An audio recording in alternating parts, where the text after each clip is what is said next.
১/১১ পরবর্তী সময় থেকে আওয়ামী লীগ সরকারের আমল।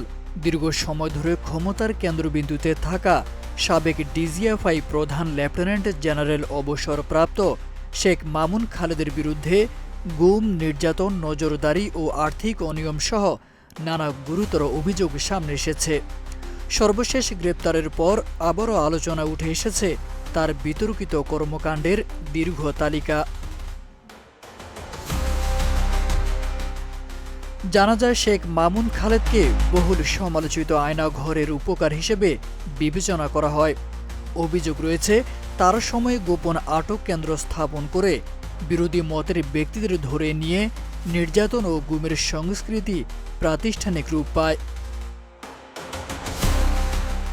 ২০০৭ সালের ১/১১ সময় সেনা সমর্থিত তত্ত্বাবধায়ক সরকারের আমলে ডিজিএফআইয়ের forces signal intelligence bureau FSIB এর পরিচালক হিসেবে দায়িত্ব পালন করেন তিনি।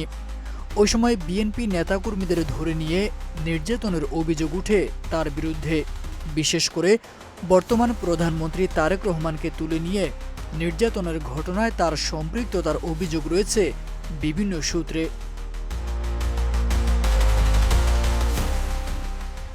আওয়ামী লীগ সরকারের আমলে সাবেক প্রধানমন্ত্রী বেগম খালেদা জিয়াকে সেনানিবাসের বাসা থেকে উচ্ছেদের ঘটনাতেও তার ভূমিকা ছিল বলে অভিযোগ রয়েছে। ২০১০ সালের ওই অভিযানে ডিজিএফআই গুরুত্বপূর্ণ ভূমিকা পালন করে।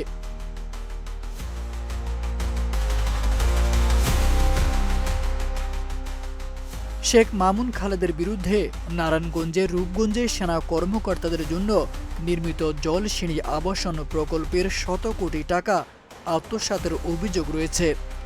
এ বিষয়ে সেনাবাহিনীর অভ্যন্তরীণ তদন্তে তার বিরুদ্ধে শাস্তির সুপারিশ করা হলেও তা কার্যকর হয়নি বলে জানা গেছে।